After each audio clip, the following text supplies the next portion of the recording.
Hello all, అందరికీ నమస్కారం. ఎలా ఉన్నారండి అందరూ? నేను మొదటిసారిగా సింహాచల గిరి ప్రదక్షిణ చేశాను. దాని యొక్క విశేషాలు మీతో పంచుకోవాలనుకుంటున్నాను.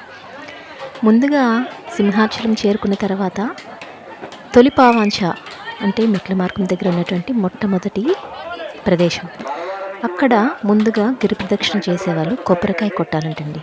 అక్కడ మేము కొబ్బరికాయ కొట్టి చూసారా, కొబ్బరికాయ కొట్టుకున్న తర్వాత అక్కడి నుంచి ప్రదక్షిణ చేయడానికి స్టార్ట్ అవుతున్నాము. నేను ఇంకా మా ఇద్దరు ఫ్రెండ్స్ కలిసి వచ్చామండి. ముగ్గురం కూడా అందరితో పాటు బయలుదేరాం.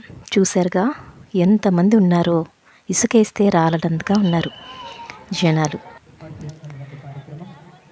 కానీ అక్కడ అన్ని సదుపాయాలు అంటే ఉచిత నీరు, భోజనం, మెడిసిన్స్ ఏవి కావాలంటే అవన్నీ మనం ఇంటి దగ్గర నుంచి ఏమీ తెచ్చుకోక్కర్లేదండి. ప్రశాంతంగా రావచ్చు, ప్రశాంతంగా వచ్చి ప్రదక్షిణ చేసుకోవచ్చు. అక్కడి నుంచి బయలుదేరిన తర్వాత మేము 12 గంటలకు బయలుదేరామండి. ఇక్కడ వచ్చేసరికి ఒక 2 అయ్యింది. అక్కడ అన్నప్రసాదం పెడుతున్నారు, ఒక ఆశ్రమం అన్నమాట. గోశాల అంటారు దీన్ని. ఇక్కడ చక్కగా సాంబారు, అన్నము, పెరుగు అన్నీ పెట్టారు. చక్కగా తిన్నాము. అక్కడి నుంచి జైల్ రోడ్ అంటారండి దీన్ని. అక్కడి నుంచి వస్తున్నాము. మేము మధ్యాహ్నమే బయలుదేరాం కాబట్టి కొంచెం బాగుంది, వీలుగా ఉంది నడవటానికి. రాత్రి అయితే ఇంకా ఎక్కువ జనాలు విపరీతంగా వచ్చేసారండి.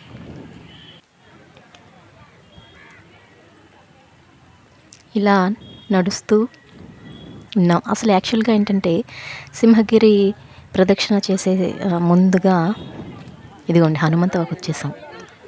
అంటే ఇది వీడియో ఫాస్ట్గా అవుతుంది, కానీ ఇక్కడికి వచ్చేసరికి మాకు ఒక 3 అవర్స్ పట్టిందండి. 2.5 అవర్స్ పట్టింది. హనుమంతవాకు వచ్చాము. ఆరిలోవా అవన్నీ దాటుకొని హనుమంతవాకు వచ్చామన్నమాట. అది మా ఫ్రెండ్స్. ఇక్కడ హైవే దాటాలి కాబట్టి అక్కడ ఆగామండి. అక్కడి నుంచి దాటుకొని అలా ఋషికొండ రోడ్ అమ్మట వచ్చి బీచ్ రోడ్కి వచ్చేసాం అన్నమాట. ఎందుకంటే ఆ రూట్ మ్యాప్ ఇలాగనే రావాలి అన్నారు. నాకు మొదటిసారిగా రావడం కాబట్టి వాళ్ళు ఏం చెప్తే అలాగే చేశాను అన్నమాట. ఈ బీచ్ రోడ్ దగ్గర కొంతసేపు రెస్ట్ తీసుకున్నాం అన్నమాట. అక్కడ టీ కూడా ఇచ్చారు. టీ, సమోసా తీసుకున్నాము, తాగాము హ్యాపీగా.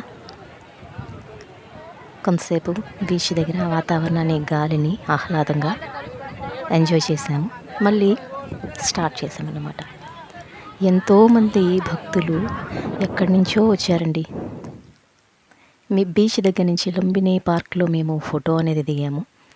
ఆ తర్వాత అక్కడి నుంచి హెచ్పి కాలనీ, మాధవధార ఇవన్నీ దాటుకుంటూ వెళ్ళాం. చూసారా, ఇదిగోండి భక్తుల కోసం చాలా స్వచ్ఛంద సంస్థలు, విశాఖ వాళ్ళు అందరూ కూడాను టెంటులు వేశారు. కొంతమంది రెస్ట్ తీసుకుంటున్నారు, కొంతమంది పడుకున్నారు.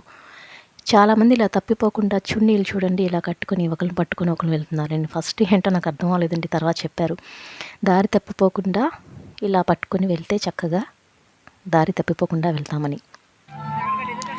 అక్కడి నుంచి చివరికి ఎన్నేడి అవన్నీ దాటుకుంటూ వచ్చామండి. ఇంకా రోజు గడుస్తున్న కొద్దీ జనాలు ఎక్కువైపోయారు విపరీతంగా. ఇంకా అలసట అనేది కూడా మాలో చాలామందికి రాలేదండి అలసట. నాకు మాత్రం మొదటిసారి వలన బాగా అలసిపోయాను, చెమటలు పట్టేసి.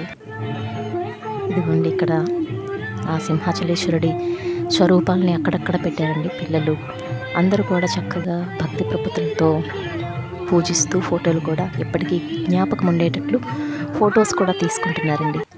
చూసారా, పూర్తిగా ఎనర్జీ అంతా అయిపోయిన మొహంతో ఉన్నానండి. తర్వాత చిట్ట చివరికి ప్రదక్షిణ అంతా దిగ్విజయంగా పూర్తి చేసుకొని మళ్ళీ ఆ తొలి పవాంచ దగ్గరికి వచ్చి కొబ్బరికాయ కొట్టేసామండి. వచ్చి అక్కడ కొంతసేపు ఈ ప్రసాదాలు పంచుతారు. ఇక్కడ బస్సులు అనేవి బయలుదేరుతాయి కొండ మీదకి. అంటే అప్పటికి ఇంకా బయలుదేరలేదు. మేము వచ్చి అక్కడ కొంతసేపు రెస్ట్ తీసుకున్నాము. కాళ్ళు విపరీతంగా నొప్పి వచ్చాయి. నాకు కొంచెం కాళ్ళకి బొబ్బలు కూడా వచ్చాయండి. చాలామంది పెద్దవాళ్ళు అసలు చెప్పులు లేకుండా చక్కగా నడిచారు. నేను చెప్పులు వేసుకునే నాకు కాళ్ళ బొబ్బలు వచ్చాయి. అలా దిగ్విజయంగా ఎంతో చక్కగా భక్తి ప్రపత్తులతో ఆహ్లాదంగా ఈ సింహాచలేశ్వరుని సింహాచల గిరి ప్రదక్షిణ పూర్తయిందండి. Thank you so much.